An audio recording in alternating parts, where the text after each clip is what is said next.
I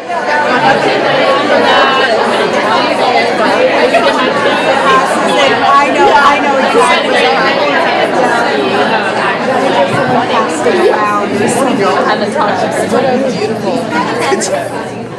Good morning, everyone. It's great to see you all this morning. I have to say this is a little healthier breakfast than the one that I considered this morning. But yeah, let's give a hand to our flick crew who put this together.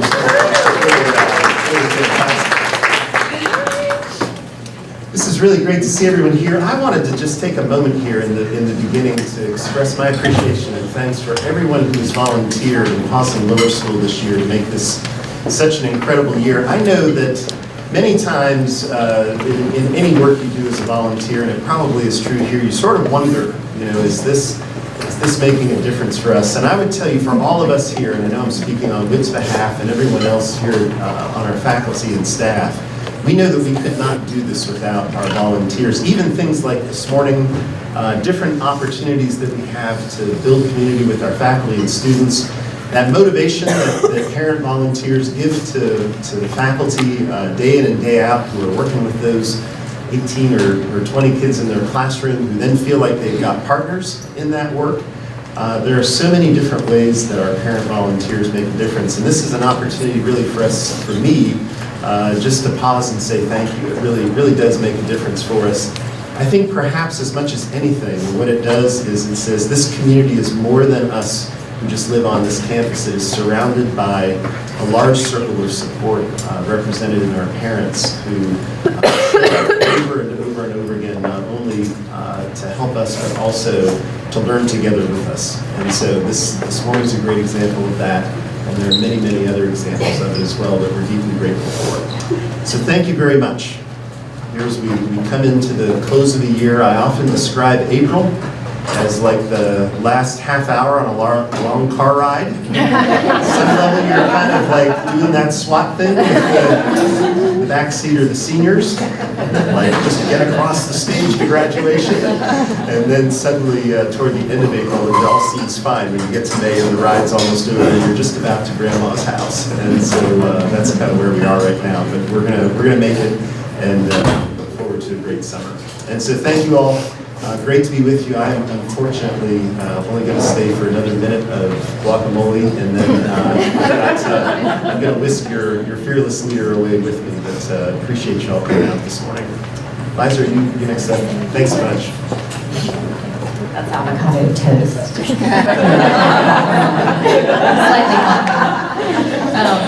We are, thank you all for coming out this morning for our last PAWS meeting of the year, and to echo Keith's remarks, just so grateful for your service and for your support. It has made my job so easy and such a pleasure this year. We are so excited to have Casey Seidenberg and Catherine Sumner with us this morning from NOURISH Schools. And these two breakfast items are inspired by their superfood card recipes, which you'll hear about a little bit later. But please help yourself. These ladies are pretty informal and casual, and so if you want to pop up in the middle, please do. Eat, enjoy, and thanks again to Natasha and Flick for providing that lovely breakfast for us. In just a minute, Whit is going to do a proper introduction of Casey and Catherine. But I did want to mention that I'm going to pass around a sign-up sheet for your names and emails if you would like to receive follow-up information from Casey and Catherine and resources, which I'm certain that you will after you hear from them. So I'm going to start this around. And then I also, there are note cards on your chairs because Casey and Catherine would prefer that we hold questions until the end. But the note cards are there for you to jot down and remember what you'd like to ask should it escape you in the moment. And then finally, just a quick announcement. This weekend, we have a lot going on here. Saturday the 13th, we have our Lower School Innovation Fair from 2 to 4, followed by West Fest on Broyles Field from 4 to 7. We'd just love to encourage everybody to come out and support those events. And now I'm so pleased to invite Katie Godey up to give us the devotion this morning. And then we'll hand it to Whit for the introduction.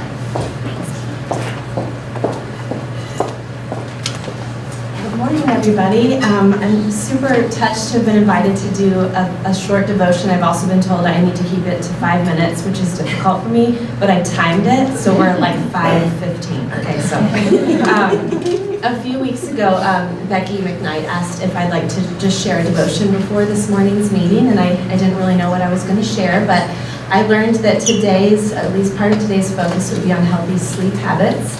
So an idea popped into my head to just share a concept that I'm passionate about, not only in my work as a therapist, but also as a parent, and frankly, just as a person.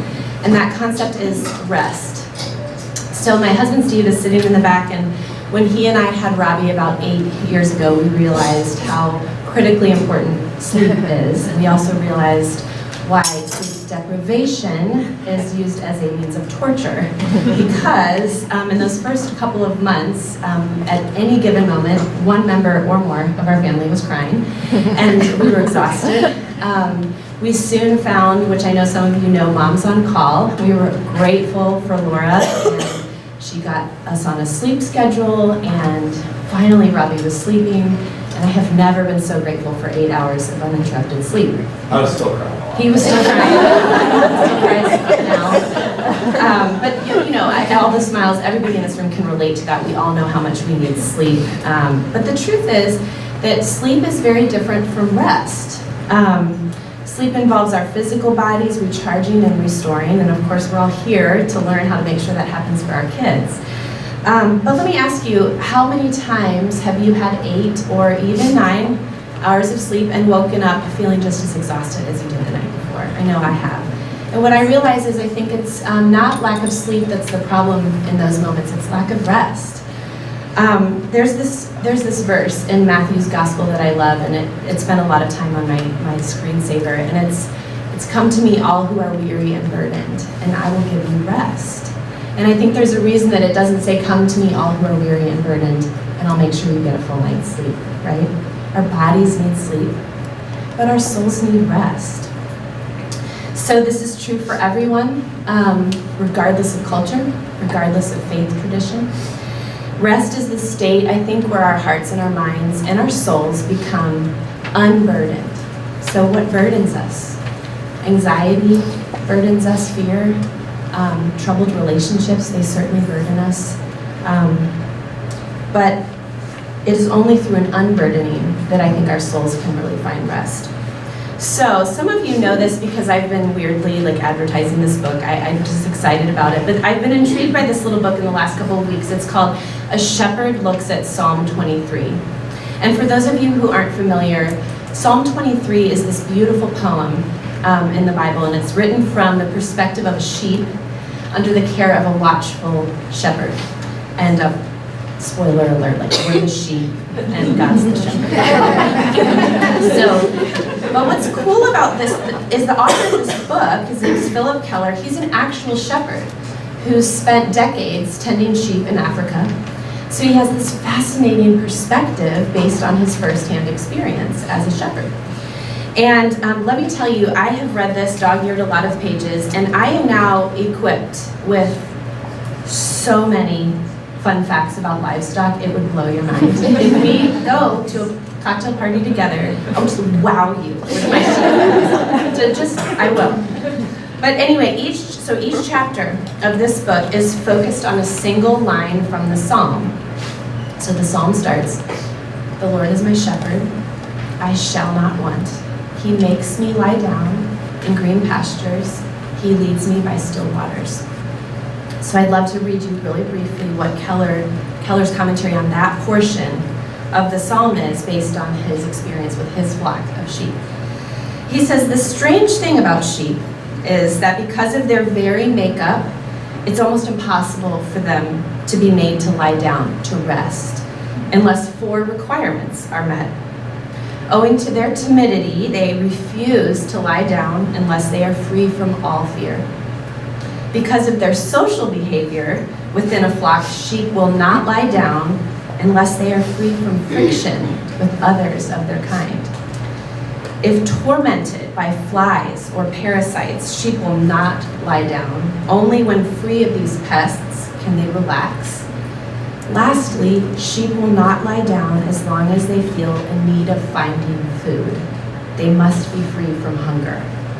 So it's significant that to be at rest, there must be a definite sense of freedom from fear, tension, aggravation, and hunger.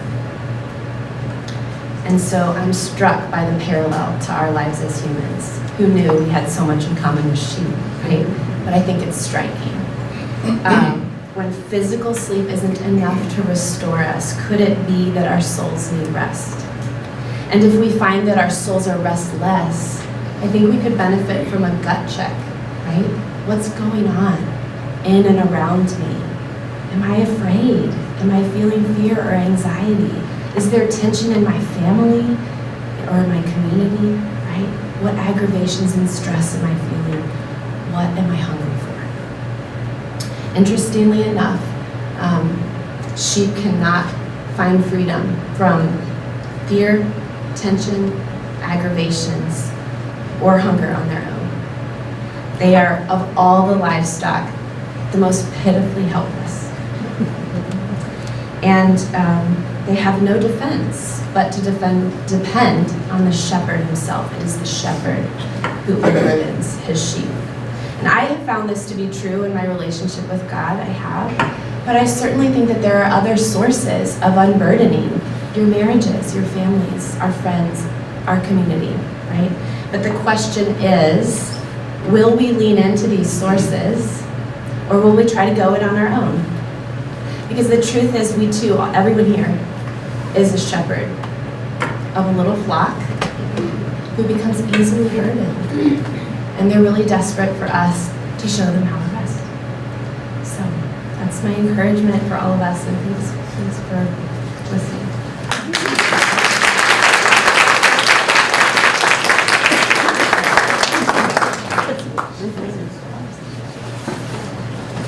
All right, I'm going to sneak in here real quick. Good morning, everybody. I just wanted to take a quick moment to thank Liza for all of her dedication and commitment to the school and to PAWS and the NOURISH School this year and all the years before. She has been a wonderful leader and role model and friend, and we all just love her. And she inspires us all to partner with the school in support of our kids, our teachers, and the community. So thank you so much. We just have a small token.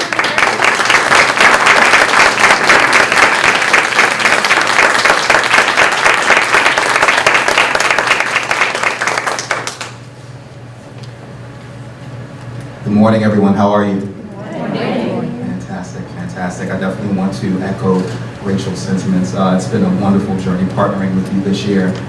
Extremely sad to see you go, but really, really excited to partner with you next year. So as I think about today, I can't think of a better topic to follow an evening of March Madness. I didn't sleep well, I didn't rest, and I certainly didn't eat well. So the timing of today's message couldn't be better. We have two amazing guests that are definitely going to help us along that journey to sort of figure out not only better habits for ourselves, but also for our children. And I want to take a moment to just frame up the introduction for what they'll be talking with you about today. Raising healthy eaters and sleepers doesn't just happen. It takes knowledge and intention. Today our two guests, Casey Seidenberg and Catherine Sumner, are co-founders of NOURISH Schools, a nutrition education company whose mission is to get you into the kitchen cooking whole foods without stress, confusion, or too much cash. Whole foods, too much cash. And they're also co-creators of the Superfood Cards, a comprehensive guide to choosing, prepping, and cooking healthy foods. Today, they will dig into the science behind how to raise children who understand their own hunger cues, eat in moderation, even when sweets are around, and choose foods that positively affect their memory, cognitive skills, behavior, and ability to learn in the classroom. Since 90% of adolescents are not sleeping the recommended 9 to 11 hours per night, and deficits in sleep can have effects on a child's brain function that last into adulthood, we will also discuss the science behind good sleep, how to help our children develop good sleep habits, and how deep breathing and stress management can transform our children's brains. So without further ado, I'd love to introduce our illustrious guests, Catherine Silverman, Casey Seidenberg. Please join us.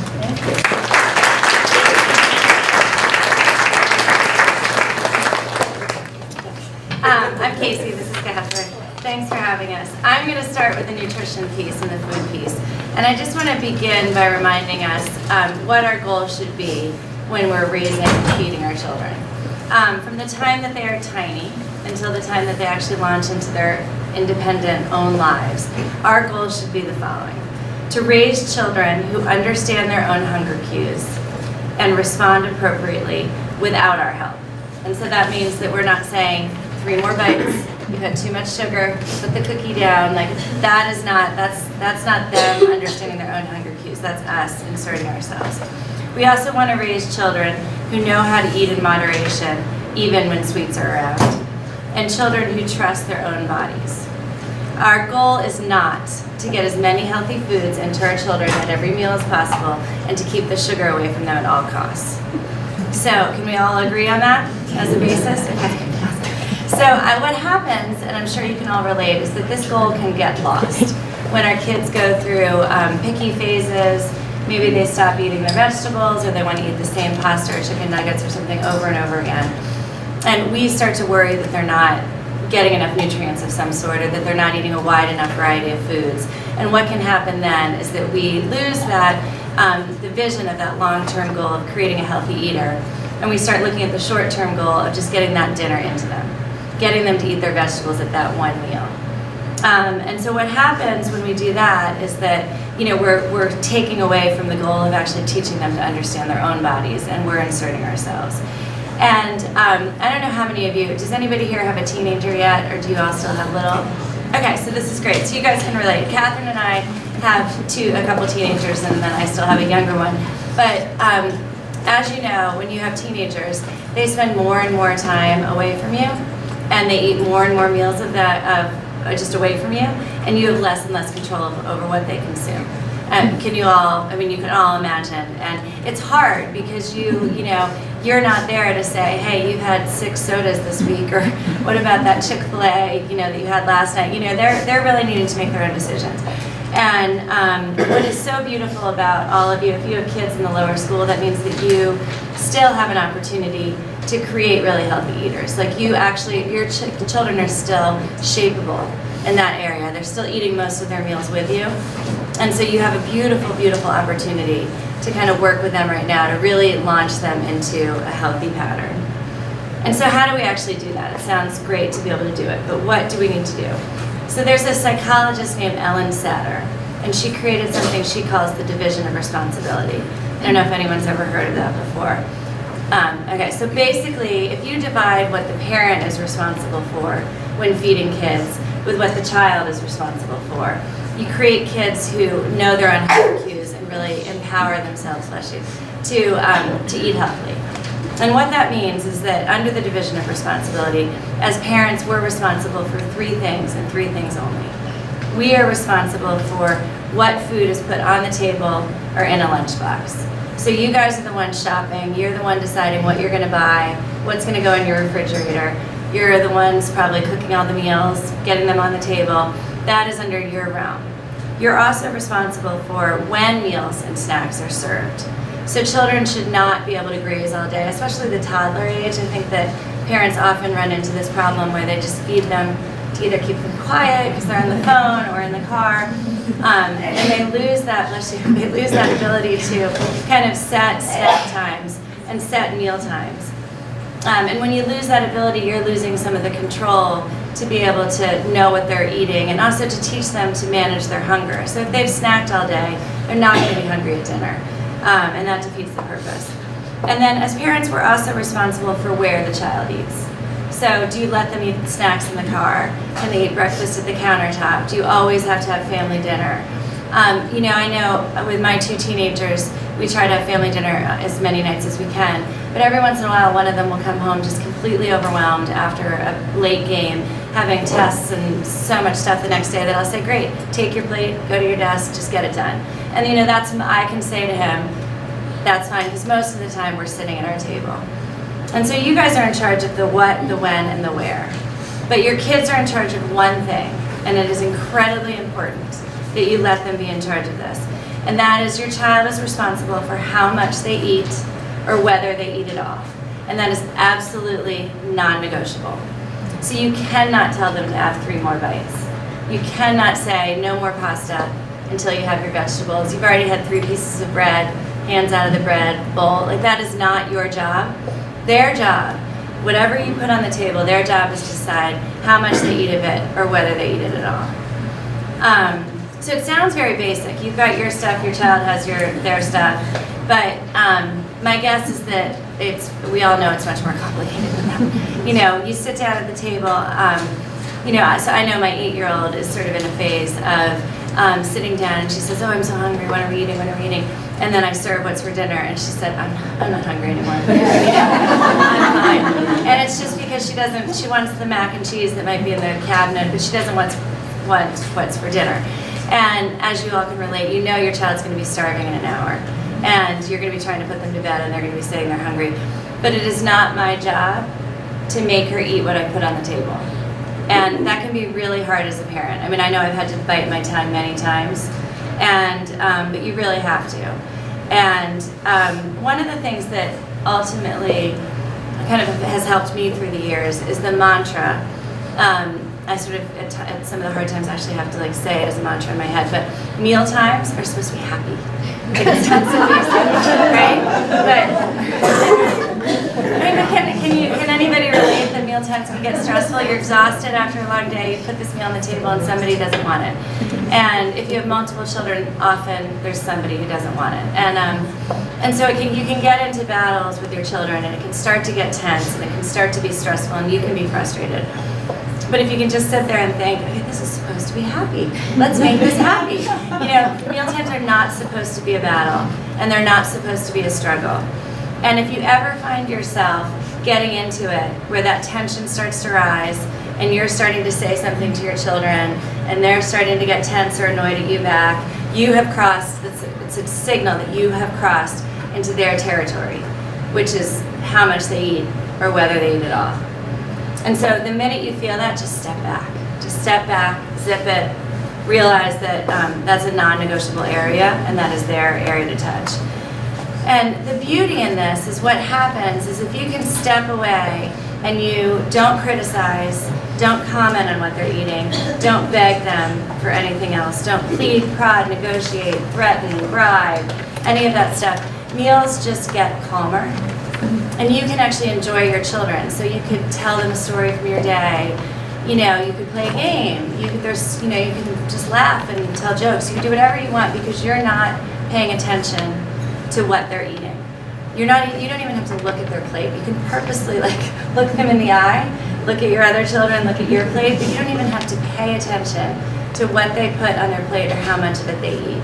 And if you do that, then everything calms down, and a child really starts to feel more comfortable to try new foods and to be open to new things, and they don't feel it as if it's this pressure that you're putting on them to eat.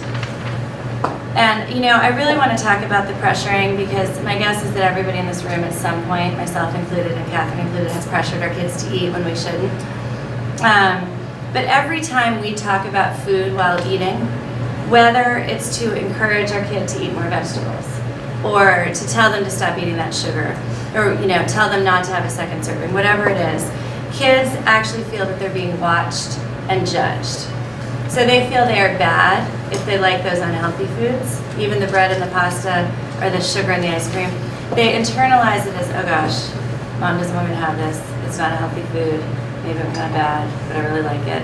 And it starts to be a cycle in their head, even subconscious, of not feeling good about themselves because they like something that you've expressed as not a healthy food. And then they also worry that you're disappointed in them if they don't like the foods that you want them to like. And we do not want to bring emotions such as guilt or shame into feeding our children. That is just, I think you can all understand why. That's just an area that we do not want to cross into. Our kids' self-worth and their feelings should not have anything to do with the meal that they're eating on the table. If you look at the studies, which there are so many of, all studies show, in every single study that I've ever read, restricting foods makes those controlled foods more desirable to children. And rewarding kids for eating healthy food in any capacity makes them like those foods less. So what happens is putting pressure on either side of, on your child makes them a worse eater, a less healthy eater. And I think this is pretty interesting. In lots of studies, children explain what they feel when you say things and what kind of they internalize when you say things such as, just have 3 more bites and then you can get up, or just eat your broccoli and then you can have dessert. So what are the messages that actually come to your children? So they hear, eat even when you're not hungry. And as adults, we can all imagine, remember, our goal is to raise a healthy adult, not to raise a child who eats broccoli. And so, we want that child to be able to stop eating when we want that adult to stop eating when they're not hungry, or to not eat when they're not hungry, or to go find food when they are hungry. We want them to understand their cues. So if we're telling them at a young age, when they've told us that they're not hungry, and we're saying, oh, just 3 more bites of everything on your plate and then you're done. One message that they're hearing is, wait, but I just said I'm not hungry, and now you're telling me to eat, so I should eat when I'm not hungry? And an interesting thing is when kids are pressured and feel stress, they produce a little bit of adrenaline and kind of a fight or flight, even in a small situation of a little tension at the dinner table. And that cycle of fight or flight or any kind of adrenaline actually tells the body that not to eat, because it needs to shut digestion down. Because if it were truly in a fight or flight dangerous situation, you don't want to be worrying about digesting food, or you don't want to worry about being hungry. You just want to save yourself. So when there's tension at a table, those kids actually they stop being hungry. And so when you're telling them to eat, they're confused. One of the other things that kids hear is, don't trust your body. Someone else knows what's best for it. And this one, for all of you mothers of teenagers, is huge. So I know that I want my kids, when they go to a party in high school, I want them to trust their instincts and think, okay, this is a good situation, this is a bad situation. I'm comfortable here, I'm not comfortable here. If they're going on a job interview, you want them to understand and feel, okay, is this a place I feel comfortable? You want them to really know their own bodies. And when we start at toddlerhood, kind of confusing those signals of letting them trust their own bodies or telling them not to trust their own bodies, that becomes a pattern that can affect many other parts of their lives. They also hear vegetables are something to dislike and restricted sweets are something to desire. You are good if you eat healthy foods. You are bad if you like the unhealthy ones. This one actually sort of kills me, because I have high schoolers who are going to launch soon, and many kids say, oh, meals are just a battle, they're stressful, I hate dinner time with my family. And if I think about how much work I've done to meal plan, to grocery shop, to get meals on the table every night, and to think that my kids are going to leave and look back and think, oh my gosh, thank God I don't have to do family dinner with her anymore, right? I mean, that would break my heart. But I mean, you've all probably had those dinners where you walk away and you're like, that was a disaster. I was a disaster, right? So, but you don't want your kids to leave with that feeling. I want them to leave thinking, gosh, we laughed so hard at dinner. We had great family conversations, even if they were rushed and they were 20 minutes. You want them to remember them as a positive bonding time. So besides creating kind of a happy argument-free table and taking the pressure off the kids, there are a couple other easy ways to create healthy eaters. I'm sure you've heard these first two, but I'm going to repeat them because they really are a fact.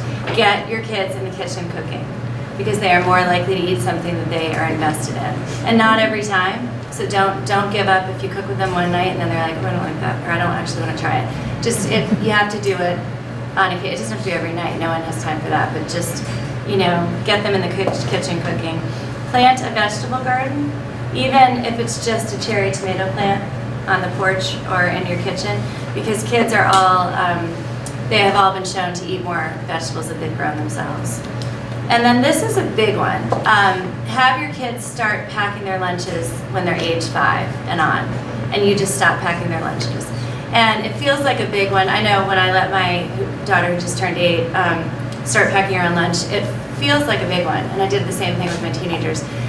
Because we all love control. Like, we love to know that there's a protein in there is a vegetable, that it is all exactly how we want it, and it's zipped in, and it's all, you know, under our control. But for them, as you all know, from the time a child is a toddler, all the way through teenagehood and adulthood, they want control over something in their lives. I mean, anything, they'll take anything.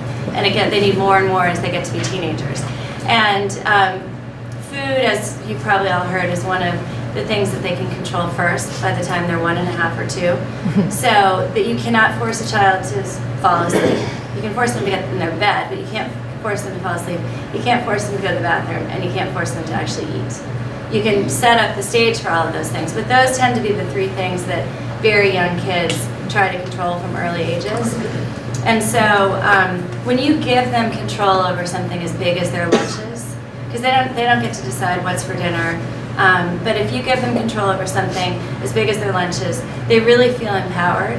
And then it's on them. They've put all that stuff in their lunch boxes, so they're going to be more, it's just like the vegetable that they grew or the meal that they cooked. They're going to be more likely to eat it because they put it in there. And so if we go back to Ellen Satter's division of responsibility, it doesn't mean if you're giving your children the chance to pack their lunches, it doesn't mean it's a free-for-all.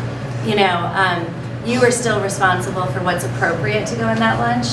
So when my kids were all 5, we made a list of kind of like a chart. So she has to put 1 vegetable, 1 fruit, we call it a growing food or a protein, 1 growing food, and then she has a 4th item to put in. And so we made a list of all those sort of fruits and vegetables and growing foods that she really likes that also work well in the lunchbox. And she worked off of it diligently for the first couple months, and now she doesn't even need it. And, you know, I can tell that last week she packed hummus and crackers every single day, and that's fine. She did a hard-boiled egg, I think, for 2 straight weeks. But it doesn't matter because she ate it. She felt in control. It's healthy. So it's just a really, really powerful thing. You're also teaching them about a balanced meal. Because as much as you may talk about a balanced meal and you're serving them a balanced meal, this is a really distinct way for them to understand kind of how to have the right ratio of everything. I often get the question, so I'll just answer it now, but do you put a treat or a sometimes food in your children's lunch, and what's the perspective on that?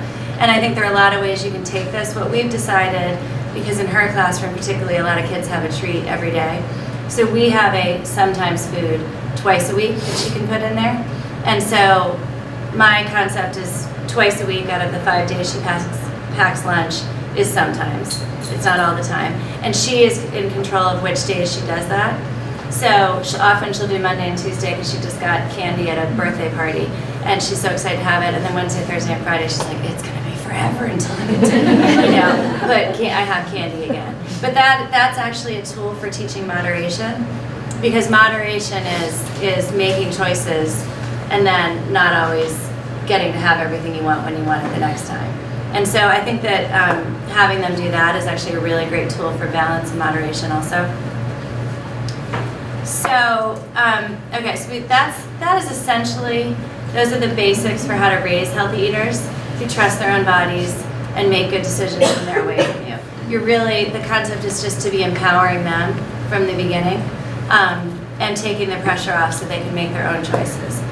But I next want to dig into some of the foods that are very healthy for our kids, that contribute to memory and learning and brain power, and then some of the foods that don't contribute to those things, that we might want to limit a little more. So Tufts University's Center on Hunger and Nutrition says that, quote, poor nutrition has been linked to poor academic performance, and children who eat breakfast have an easier time learning, as demonstrated through ability to concentrate, fewer errors, and higher test scores. So I mentioned this earlier, but you guys really have a gift that your kids are little. Even if they're, I think lower school ends in 5th grade, even 5th grade, you still have control for the most part, and they're still really paying attention to what you say. You know, all 16, 17-year-olds hear what they say, but they don't always, you know, really want to follow it as much as a 5th grader or younger who really does want to please you in a different way. So you have a beautiful opportunity to kind of feed them the right foods in your house often.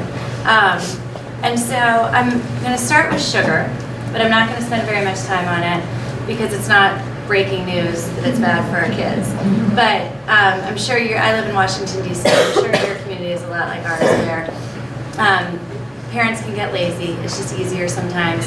It's everywhere. There's birthday parties constantly. I don't know if it's ever served at school. I mean, there's so many opportunities for kids to have sugar. And I think a lot of parents equate a happy, healthy childhood with lots of ice cream and cookies and candy. Or at least they think, oh, they're kids, it's okay. And it is okay in moderation.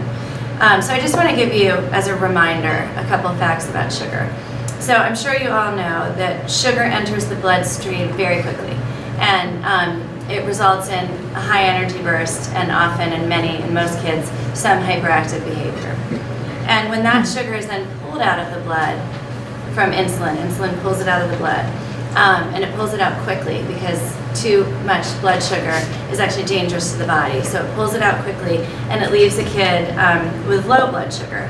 And all studies, low blood sugar is a cause of agitation, anger, anxiety, depression, irritability, loss of concentration, and makes it harder for the brain to retain energy. So I don't know what you guys are feeding your kids for breakfast, but if you're giving them pancakes and they're just pouring that syrup on, instead of maybe having a small little serving, or whatever it might be, and then sending them off to school, very likely that 45 minutes or an hour after they ate that breakfast, they are going to be hyper.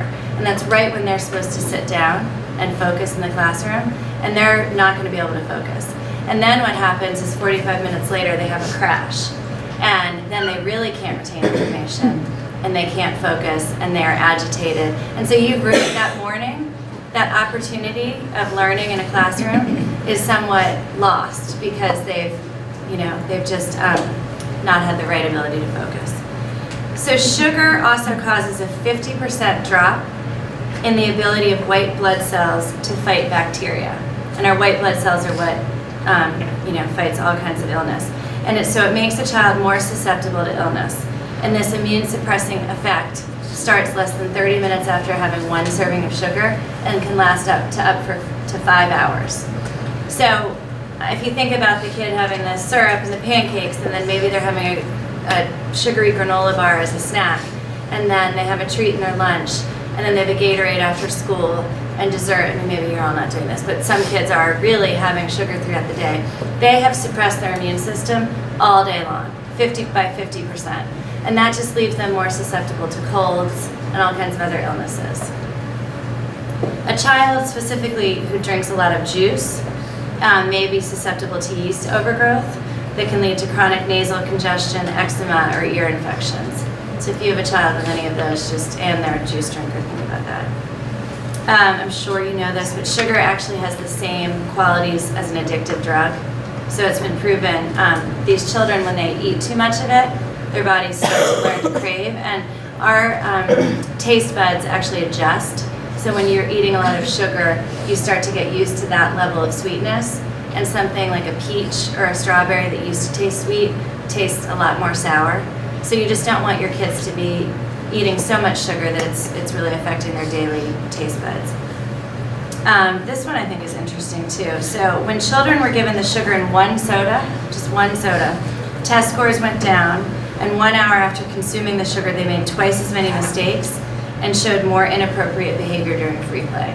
And so, there's a lot of, you're probably not feeding your kids a soda before breakfast or lunch, but there are a lot of yogurts that have almost as much sugar as a soda.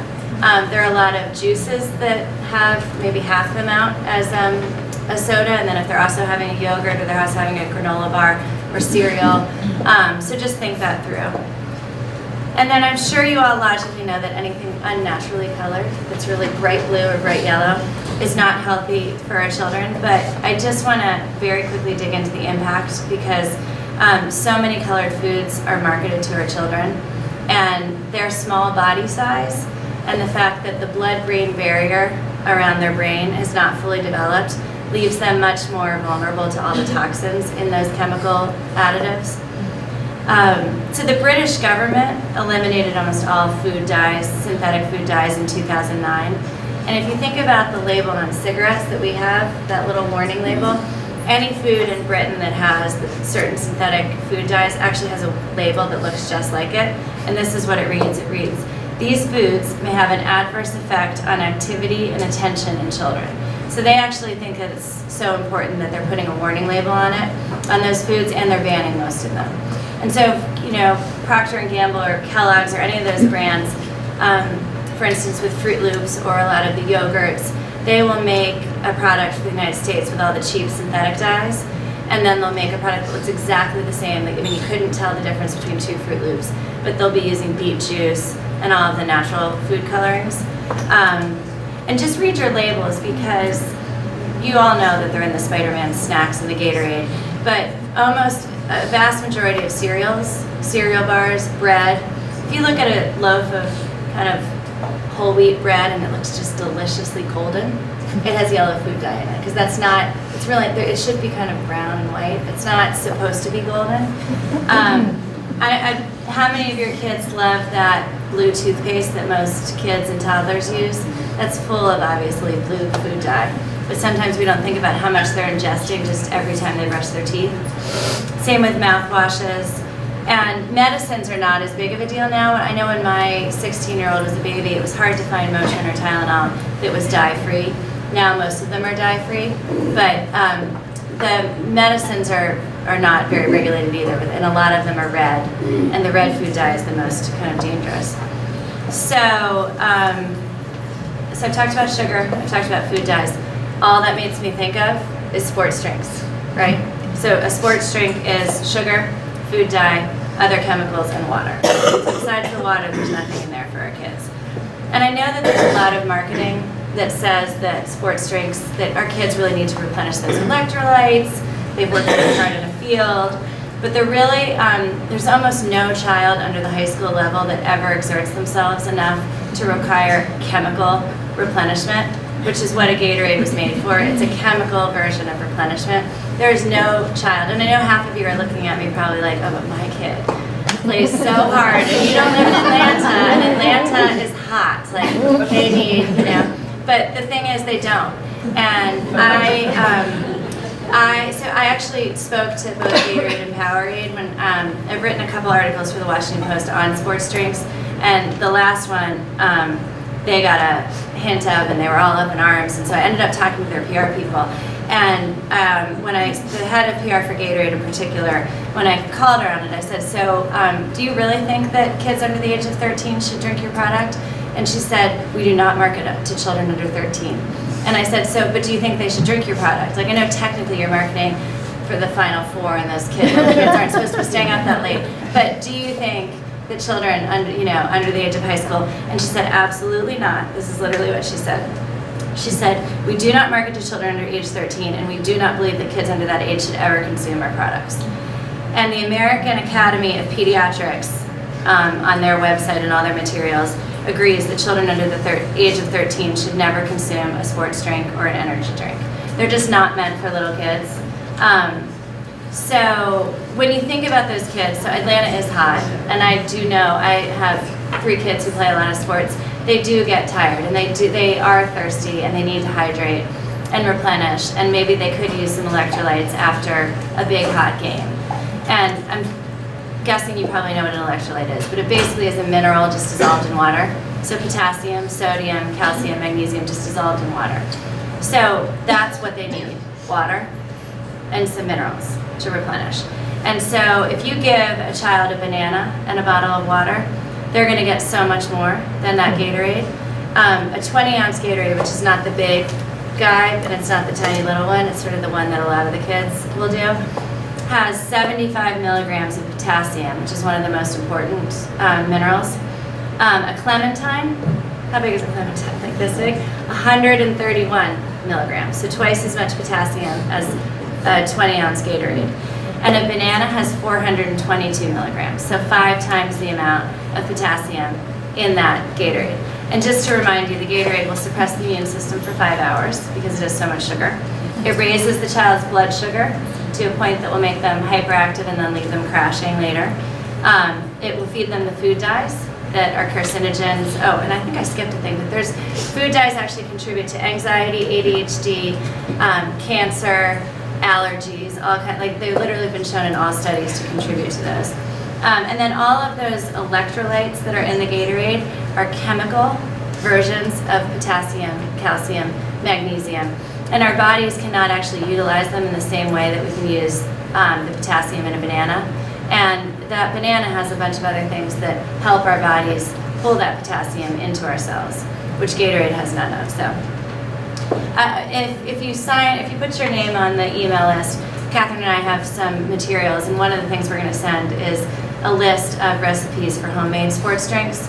So my daughter in particular, always wants the lemon lime or the strawberry thing that everybody else is having. So I've gotten to the point that I just make a huge jug, and it's not expensive and it's not difficult, and I bring it to the games for the kids, so then nobody feels they need to have the Gatorade.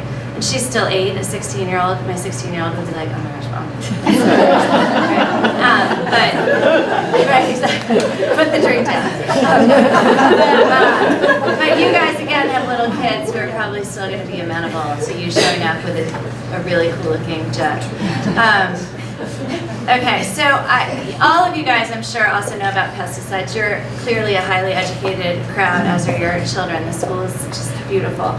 But, so my guess is many of you buy organic fruits and vegetables on occasion, if not always. But they're more expensive, so I know many people just don't because they are more expensive. And so I just want to say a couple of things, especially if you have a child with any kind of learning issues or attention issues or anxiety. So kids with pesticides in their urine were twice as likely to be diagnosed with ADHD, anxiety, and other learning issues as children who showed no traces of those poisons in their cells or their blood. Pesticides have been shown not to actually leave our cells very easily. They kind of stay in the cells and they break things down very slowly. They're very hard to get out. And you probably have all heard about this, and we'll send a link, but the Environmental Working Group just came out with their new list, I think 2 weeks ago, of the dirty dozen, so the ones you really should buy organic, and then the clean 15. So just check that out because it changed dramatically from last year's.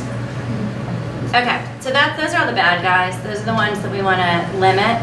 And just to be very clear, everything is all those things are sometimes foods. So don't, we talked about this earlier, but you don't want to restrict completely because restricting makes them want those foods more. So if they need to have a Gatorade once in a while, or there's a Gatorade brought to the game, obviously that's great, but that is just more of the concept of, don't make it a regular thing. So, but let's look at some of the good stuff that really contributes to their brain, their retention, their learning, their concentration, their good moods, all of those things. So healthy fats are the one I want to start with. So healthy fats are about 60% fat. Healthy brains are about 60% fat. So as the brain is growing, which your kids' brains are growing like weeds right now, they are actually pulling fat from whatever your child is eating. And so the most prevalent structural fat in the brain is DHA, which is one of the omega-3s. I'm sure you've all heard about them. And it is actually the most prevalent, not ingredient, but item in breast milk. And babies have more brain growth in the first year than any other time in their life. So there's a correlation there that DHA goes with brain growth. And your kids, their brains are growing a lot too. So this is a really important time to make sure they're having omega-3s of some sort. Salmon, fatty fish, walnuts. This is an area, we're not huge on saying give your kids 1,000 supplements, but if your child just really doesn't eat a lot of those things, there are some really good supplements on the market because it is an important time for brain growth. And then there are other healthy fats too, nuts, seeds, avocados, grass-fed butter, olive oil, olives, flax or hemp seed oil, which we put in all of our smoothies, coconut oil. All of those are really healthy fats to help with brain growth also. And two things that happen somewhere around this 4th, 5th grade time is some kids start to grow out a little before they've shot up. And so they start to, especially sometimes with the boys, they haven't had their growth spurt yet, but they put on a little bit of weight and they're a little conscious of it. You might be a little conscious of it. Sometimes around the tween area too, some of the girls can start being conscious of how much they weigh or what they look like, sadly. But this is one thing that I just implore you, even if you're worried about your child's weight, is do not cut fat. That is not the way. You do not want to cut fat because not only is it essential for brain growth, but it's essential for hormonal growth. And they're all, at these lower school ages, they are getting ready to hit puberty if they haven't already. Some of them may hit by 5th grade. But their hormone development and healthy hormone development, which has been shown to transfer all the way into childbearing years, can really be impacted in this age. So you don't want to cut fat completely. You want to make sure that they have some of those really good fats. You don't need them to have trans fats, obviously, but the ones I mentioned. And then besides fat, we also want to be sure our kids are eating enough protein for their brains. There are a bunch of brain chemicals that are only produced if the child has certain amino acids, and amino acids are the parts of protein. So the children, if they're not getting the right protein and not getting enough protein, cannot produce those concentration-focused chemicals. And so if you can think about protein as less in has my child had enough for the day, as more as like just have them have a little bit throughout the day, so that they kind of maintain that mood, because protein's a big part for mood, and that ability to concentrate and focus. And little bits can do it. I want to talk about iron really quickly. Catherine and I are definitely not of the school of you should be counting how many milligrams of calcium or protein your kids are getting every day. That would be a nightmare. But iron, if you have a child with attention issues of any sort, iron is really important. So 84% of children with ADHD tend to be iron deficient. That's a huge number, 84%. So if you have a child who's wrestling with any of that, any ADHD or other attention issues, you might want to have their iron tested. Again, we're not into like, go have your kids blood tested for everything, but if you're worried about your child in that area, the lower the iron levels, the worse the ADHD symptoms, hyperactivity, oppositional behavior, cognitive scores, and anxiety. And when researchers fed appropriate iron to children with ADHD, their test scores rose, as did their ADHD scores. So good sources of iron are all kinds of dark leafy greens. So broccoli, spinach, grass-fed meat, egg yolks, shellfish, all kinds of beans and legumes, nuts and seeds, whole grains such as quinoa and barley. And then blackstrap molasses is really high in iron, and you can just put a tiny little teaspoon in their oatmeal and it sweetens it a tiny bit without too much sugar, so that's a really tricky way to get some extra iron. Iron absorption is inhibited by caffeine, soy, and sugar. So if you're giving your kid a wonderful, they're probably not drinking coffee at this age, but like if they're, even for you, if you're eating sauteed spinach and eggs and all this great iron and you're chugging coffee, your body is less able to process and absorb or use that iron. Iron absorption is actually increased with vitamin C, so tomatoes, citrus, berries, all of that kind of stuff. And then the last really healthy thing I want you to think about are the antioxidants. They have been linked directly to improved memory and brain function. So if you think about the brain actually uses more oxygen and produces more energy than any other part of our body. Makes sense. But that means it's also highly susceptible to oxidative damage. And oxidative damage happens from all the kind of toxins in the world, so artificial sweeteners, chemicals in the air, pesticides that I mentioned, food dyes, all of that kind of stuff can really damage, cause oxidative stress to the brain. And antioxidants are found in fruits and vegetables, and they are shown to protect the brain from that damage, and also just increase the memory and the brain function. So, I think you've all heard that breakfast is one of the most important meals of the day. And if you can send your child off to school ready to learn, so they're calm, they've got a happy mood, they have all the chemicals they need to focus and retain, you're starting them off for a great day. And we have a ton of breakfast ideas and recipes on our blog and on our superfood cards. But just to give you an example, and I know they're not going to eat this every day, but if you scrambled up an egg and had a little piece of whole grain toast and made just even a little bit of a smoothie that has potentially a tiny bit of spinach in it, some berries for that absorption of the iron, we always squeeze a little flaxseed or hemp seed oil for the good, healthy fat, and maybe some almond milk. They only need a little bit, but that would be kind of a perfect breakfast. So, with that, it's not, feeding children is not a passive job. It's not just, feeding children well. Like, it takes a lot of energy, it takes a lot of time, it takes a lot of restraint to zip it and not tell them to eat their vegetables or all the things that you want to tell them. And it takes a lot of vigilance to kind of set some rules around sometimes food and other foods.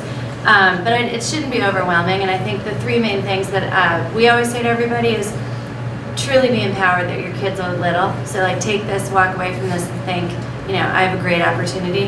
And then also just make mealtime happy. If you can stick to that as one of your main goals, so much will go away.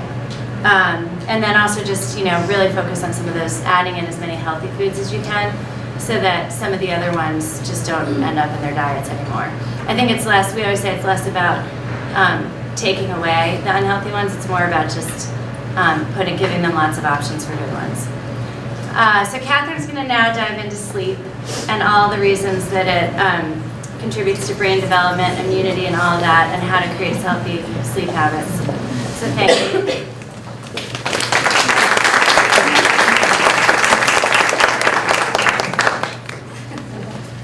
All right. So sleep. Now we're going to talk about sleep. Sleep is no less important than nutrition or the safety in the lives of our children. Although this may seem apparent, sorry, I'm short, so I'm trying to move this down. Although this may seem apparent, many of our children are not getting the critical sleep that they need for development and function. So as mentioned earlier, it's been reported that 90% of adolescents are not getting good quality sleep or good night's sleep. And that 2/3 of all children, actually 2/3, have a sleep problem today. It's certainly not something we do as parents on purpose. With parents working long hours, our schedules are packed with homework, after-school activities, technology, and other lifestyle factors. Our bedtimes are pushed back, our mornings start earlier, and our nights may be anything but peaceful. Going to bed a little late may not seem like a big deal, but it is. It all adds up as the effects are cumulative with consequences that have been shown to go into adulthood. So sleep is vital for everyone's brain, but especially for our growing and developing children. Without enough sleep, certain brain functions may not work as effectively as they otherwise could.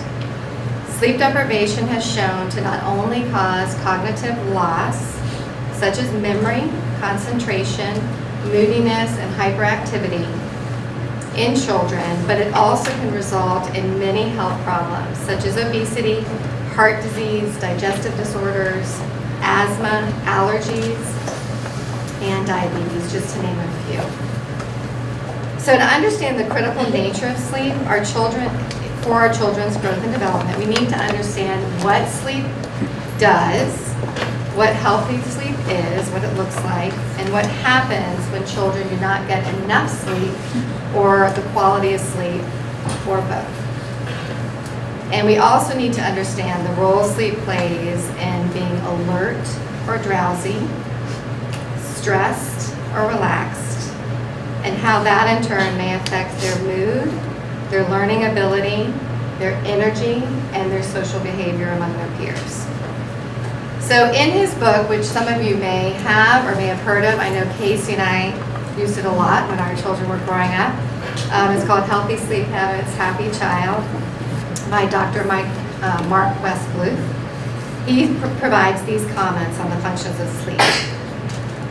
So sleep, I quote, "Sleep is the power source that keeps your child's mind alert yet calm. Every night and at every nap, sleep recharges their brain's battery. Sleeping well increases brain power just as weightlifting builds our muscles and our bones. Because a good night's sleep increases your child's attention span and allows them to be physically relaxed, yet mentally focused and alert. And this is when your child is at their personal best. So what are the key ingredients, right? The key ingredients are the amount of sleep. So for your children, ages 6 to 12, they really should be getting anywhere from 9 to 12 hours of sleep per night. And then for any of you who have teenagers, they should be getting 8 to 10 hours per night. And then good quality of sleep. That's the second key ingredient. So quality sleep is uninterrupted sleep, or it allows our child to actually move through certain sleep cycles throughout the night. And so I'm going to review kind of what are those cycles, just because I think it's important for us to understand what that looks like. So during the course of, say, a 9-hour sleep period, a healthy sleeper will cycle through various stages every hour and a half to 2 hours. And so there's two main cycles. There's the non-REM stage and then the REM stage, which a lot of people talk about and are familiar with. So in the non-REM stage, there's 3 substages. So first is the drowsy stage, right? So that's when melatonin typically is released. It's about the first 5 to 10 minutes when our child will transition from being wakefulness into getting more into sleep. It produces theta waves. Our brain is actually producing theta waves. And the theta waves actually benefit in helping improve our child's intuition, their creativity, and this is really the daydreaming stage. So you could even be in this stage during the day. I'm sure we can all remember daydreaming as a child, or even in college. And then they'll move into the second stage, in the non-REM stage, which is when our body temperature will start to decrease, start to lower, and our heart rate will start to slow down. And then the third stage in the non-REM stage is called moderate sleep. And that's when the brain, this is a really key stage, it's when the brain produces deep and slower brain waves called delta waves. This is where our body actually regenerates. This is where our body does all its work. It's where it detoxifies, it's where it's repairing and regenerating. So it's a really important stage, and especially in our children. So in terms of the third stage, your child will usually fall into this about an hour and a half into their sleep. So say they go to bed at 9, around 10:30, and they've dropped into this stage. Then they'll move into the REM sleep. And the REM sleep is a very important part of their memory processing. This is really when dreaming occurs. And so that's when blood flow is increased to the brain. And during this REM sleep, our children's brain will process information from the day before. So whatever they've learned at school today, in their REM sleep will be stored in their long-term memory. So you can see if this sleep is disrupted frequently over time, that can actually cause some cognitive loss. So during the day, most of our children want to be a part of the action. So they'll naturally fight any fatigue they might be feeling due to sleep deprivation. And when this happens, the body secretes hormones, stress hormones such as adrenaline, resulting in that hyper alert state. Not the focused, calm, relaxed state, but more that hyper state. Which eventually this leads to a wide awake, exhausted, cranky, irritable child that won't go to bed.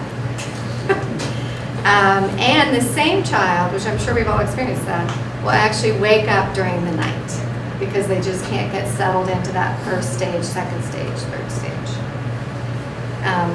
So let me share just a few outcomes of what can happen, or what studies have shown in terms of sleep and how they've affected neurological and behavioral changes in children. So children who sleep longer, 9 to 12 hours, and get quality sleep have longer attention spans, higher IQs, they're more sociable, they're more attentive, and calm. Children who sleep less and don't get that quality of sleep over time tend to be more hyperactive and in that alert, state. constant deficits in sleep over time tend to have long-term effects on the child's brain function, even into adulthood. And they've seen this with showing signs of depression, ADHD, their mental alertness, their concentration, and their performance overall. And then children diagnosed with ADHD and ADD have shown significant improvements in sleep. Improvements when they've gotten a good night's sleep, both in their classroom performance and their peer relationships with their behaviors. So now that I've kind of just given you an overview, I want to go into specific areas of the body systems and how they're affected when our children are not getting enough sleep, or if we're not getting enough sleep, but especially the kids. So science today clearly states that 70% of your child's immune system, 70%, is in their gut. So I want to review how lack of sleep can actually affect our gut, our child's digestion, therefore their overall immune. So during sleep, the immune system produces special proteins called cytokines, and these play a role in the inflammatory response, either by increasing the inflammatory response or blocking it, depending on what the body needs or what your child's body needs. Cytokines help promote sleep, fight infection, or block inflammation. So insufficient sleep can significantly alter the production of these cytokines, of these proteins, resulting in a decrease in their protective effects as well as their infection-fighting cells, making it much harder for your child's body to fight off infection. So if your child consistently does not get a good night's sleep, it can result in a revved up immune system, causing abnormal levels of these cytokines, as well as increase their cortisol, which is their stress hormone, and changes in the gut flora, which overall will compromise their immune system. And then over time, if this revved up inflammatory response continues, the gut barrier function can become compromised, and the lining of the intestines can actually become more porous. So then whenever they eat protein, those proteins will actually end up in their bloodstream. And that actually can cause a long list of inflammation or inflammatory issues, such as asthma, food intolerances, allergies, autoimmune disorders, just to name a few. So super important in terms of our gut, in terms of their gut health. So let's touch again on the brain and memory specifically. So according to a report from the Harvard Nurses Health Study and many other studies, when it comes to memory, a good night's sleep is key. And I quote, "Their findings suggest that getting an average amount of sleep may help maintain memory later in life, and that clinical interventions based on sleep therapy should be examined for the prevention of mental impairment." So a long line of research tells us that a good night's sleep is very critical in helping the brain to solidify those memories that they learn during the day. And when sleep loss occurs for longer periods of time, a range of symptoms may appear. So weaker memory for both learned information and also learned behaviors. So really important in terms of this age, really any age. They will also have a hard time with attention, concentration, and it's been shown to reduce their performance just in a range of neurocognitive skills and reduce their academic performance overall. So we now know the results from the 3-year study conducted with over 9,000 high school students that revealed that students who were getting at least 8 to 10 hours of sleep, so the recommended number of hours of sleep plus quality of sleep, actually performed better academically, plus they had higher performance on state and national achievement tests and better attendance rates. And this is why there's a big push right now for a lot of the high schools to have a later start time, because the research shows that it really is effective. So let's talk a little bit about their hormones and how sleep can actually affect that in your child. So the Center for Sleep Sciences at Stanford found that children that sleep less, certain hormones like leptin, which is the starvation hormone, and ghrelin, the hunger hormone, change in a way that stimulates appetite as well as affects their metabolism. When a child consistently does not get a good night's sleep, the leptin hormone will actually decrease, the starvation hormone, giving your child that feeling that they want to eat more. And then the ghrelin, which will actually increase, which stimulates them wanting to eat more. So when this is disrupted, your child really won't be able to cue in to when they feel full. And so it can actually change their metabolism, it can cause body weight issues, but can lead to obesity. So it's actually changing their hormones in their body too. So I want to also touch a little bit on technology and how technology can actually get in the way of our children getting a good night's sleep. And technology is a great tool, but we got to manage it. So Casey and I thought it was really important to include it. So majority of children today, as they drift off to sleep, or they either have their iPhone next to their bed, they have a computer on, they might be reading off an iPad. Same with adults. And these devices actually emit different colors, but it's the blue light, which you guys are probably familiar with, specifically that pose a danger to our child's sleep. A study published in 2019 found that 70% of adolescents ages 11 to 12 years old reported using at least one screen-based device right before bedtime. And the results showed that those children using those devices were 147% more likely to get less sleep. 147%.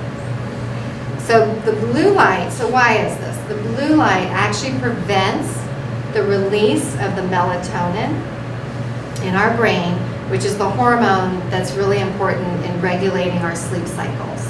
So it's what's released initially to help our body know and signal our body that we're starting to move into our sleep stage. So easing into bed, with a tablet or a laptop makes it much harder to go to sleep, especially for our sleep-deprived children. And one study found, even when exposed to just 1/10 as much of the blue light as adults, teens were actually suppressed more melatonin than adults. So their little brains are even more, because they're growing and developing, they're even more sensitive to that blue light. So the last thing we wanted to kind of bring into our talk is chronic stress. And how does that really affect our child's brain and our child's body and how it functions? So neuroscientists at Berkeley have found that chronic stress, which we can also call fight or flight mode, kind of a constant state of stress, triggers long-term changes in brain structure. They now have found that it actually can shrink the brain in certain areas, and it also affects the function of the brain. So normally this fight or flight response, and researchers are finding that a lot of kids and a lot of adults are actually staying in this fight or flight response constantly. So I want to explain a little bit more of what it really is. So the fight or flight response only occurs when we feel a life-threatening situation, such as being chased by a tiger, right? That's why our body even has this response. It's our body's primitive response that prepares the body to fight or flee from a perceived threat for our survival. This response is hardwired into our brains, and it's really designed to protect us from bodily harm. It all begins in the hypothalamus, which, when stimulated, initiates a sequence of nerve cell firing and releases chemicals such as our adrenaline, such as our cortisol, our stress hormones, again, preparing our body to run or fight. And then when this happens, our respiratory rate will start to increase, our blood will be shunted away from the digestive system, just like Casey was talking about, directed into our muscles and our limbs so that we can be ready to run. Our awareness will intensify and our sight will sharpen, but our brain bypasses our rational mind and moves right into attack mode. So this fight or flight response leads us to fight and flee, and it's creating immense amounts of, what it's supposed to be doing is creating immense amounts of muscle movement and physical exertion, so we can start running from the tiger. So if we respond to this tiger and we run, normally we would then have this great physical activity, which would then release these stress hormones or metabolize them, and then we can get back into our calm state. But unfortunately, we're not running from tigers. Unfortunately, we're just in traffic, or we're stressed because we're not getting as many likes as we wanted on our Instagram, or all the other lifestyle things that have changed throughout the years in terms of stress and what contributes to stress.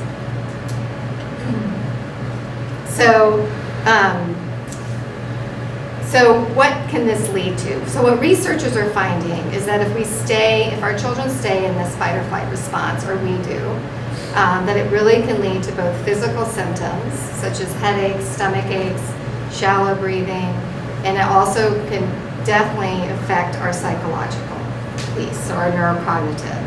So such as anxiety, irritability, constant fear, mood swings, poor concentration, and eventually depression. So what else is contributing to this chronic stress? What's another thing? And one is the technology. So I already mentioned, a little bit about the Instagram, but recent research has found that social media raises the neurotransmitter dopamine levels in the brain. We've all heard of dopamine probably before. And this affects the frontal cortex. And that's the area responsible for decoding and comprehending social interactions.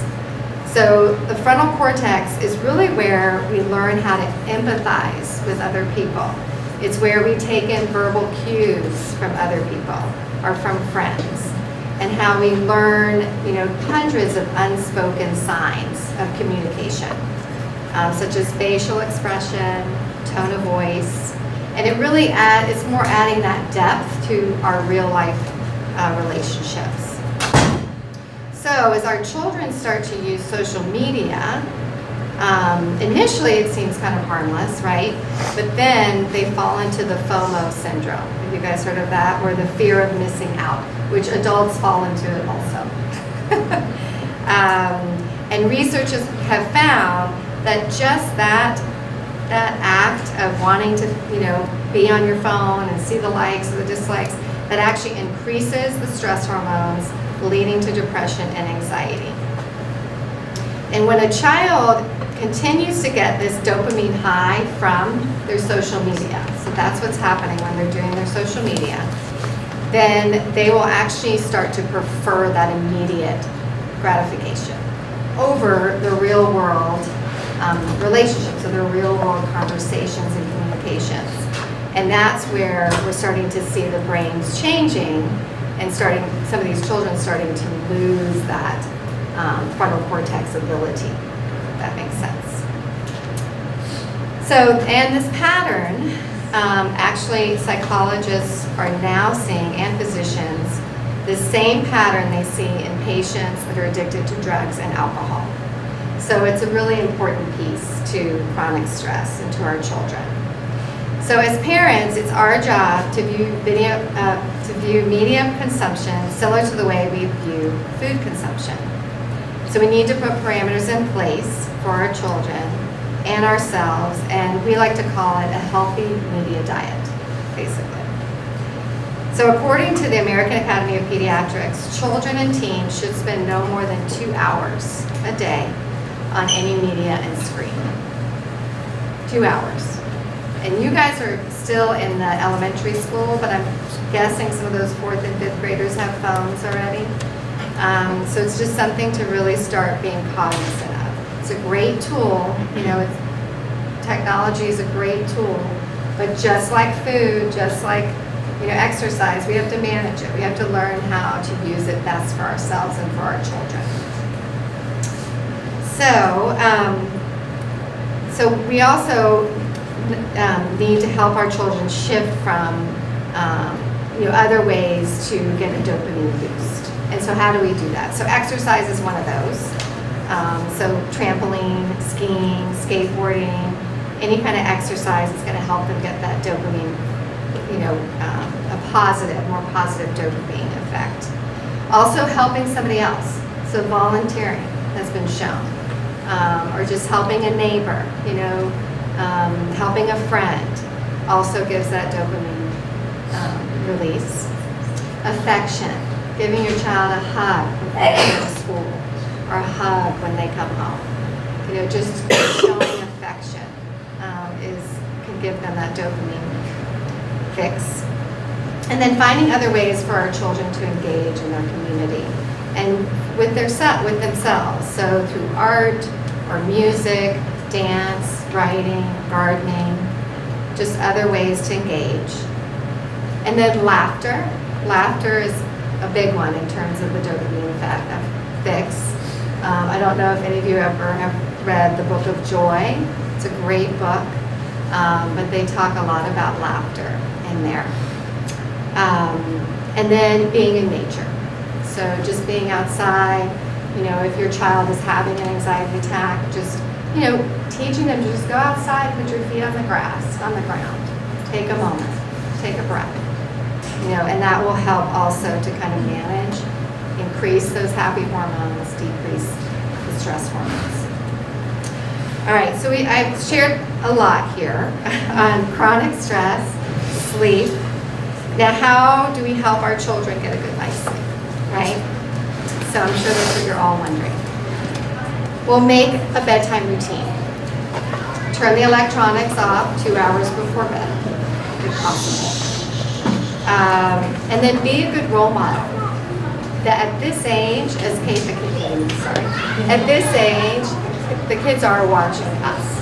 They're watching you.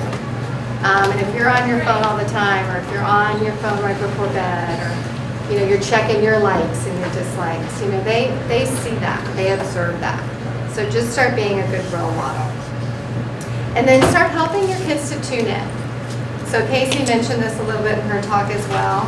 So super important when they're engaged in healthier activities, just start to have the conversation around, how does that really make you feel? Like, do you feel calmer? Do you feel more focused? And then when they are in, if they are not in or they're doing unhealthy, things, have that conversation too, right? How does that make you feel being on your phone all the time, or whatever it might be. And then avoid, with sleep, the other big thing is avoiding a big meal right before you go to bed.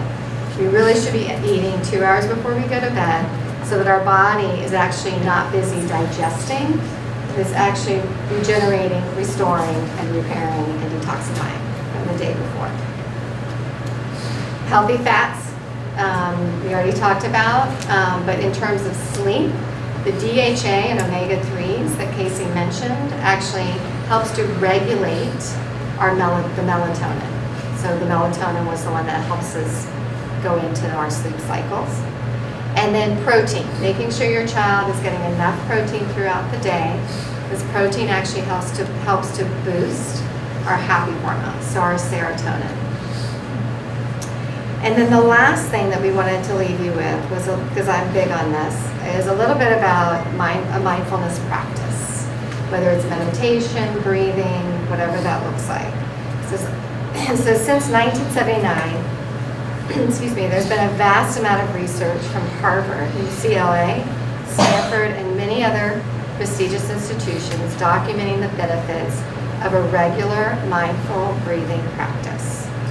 And they found that it reduced anxiety, depression, it reduces asthma, improves concentration and alertness, it increases an athlete's ability to play in the zone, which is that focused yet calm mind.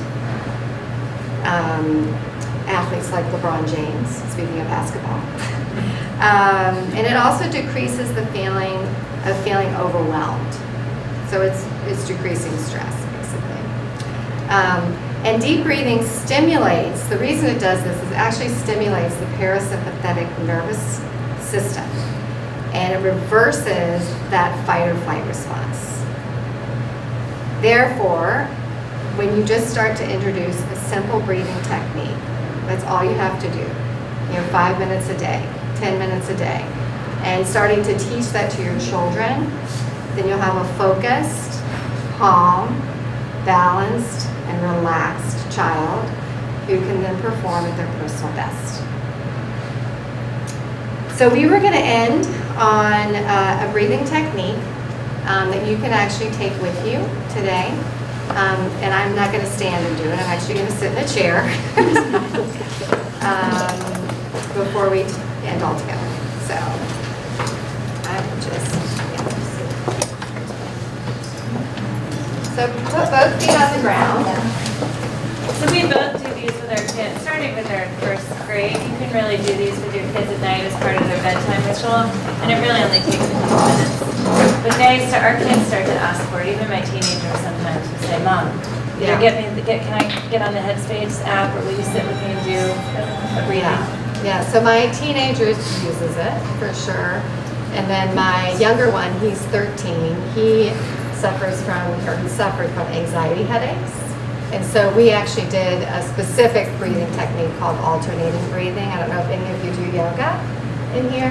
And that he does it, whenever he needs to, he kind of knows he's got that tool. What was the app that she said?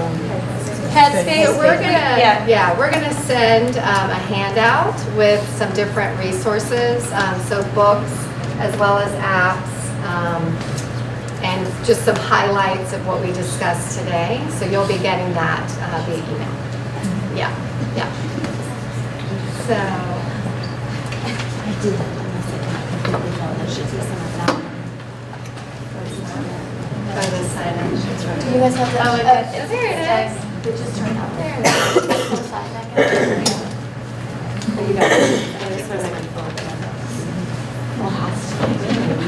good. Okay, so feet on the ground, both feet. Close your eyes, palms on top of your knees. Sit up tall, and just take a couple cleansing breaths. Inhaling in the nose, exhaling out the mouth. And with each inhale, try to lengthen up through the spine, through the crown of the head. And with each exhale, just try to soften in any areas you feel tight, you feel stress. Just try to let it go.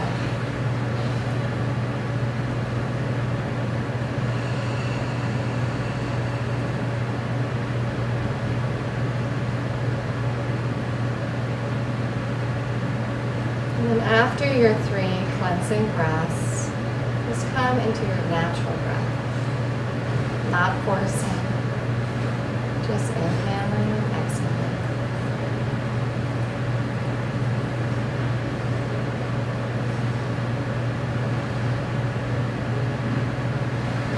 And now I'm going to talk you through this breathing exercise.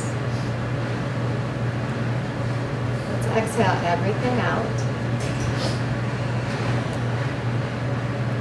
Inhale for 4 counts, 2, 3, 4, then hold for 7, 2, 3, 4, 5, 6, 7, then open your mouth and exhale for 8, 2, 3, 4, 5, 6, 7, 8. Do it again. Inhale, 1, 2, 3, 4. Hold for 7, 2, 3, 4, 5, 6, 7. Then open your mouth, exhale out for 8, 2, 3, 4, 5, 6, 7, 8. Do 2 more on your own.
Thank you all. We feel so grateful. If anybody has any questions, we're here for a little while, so we can either do it as a forum or you guys can come up and chat with us.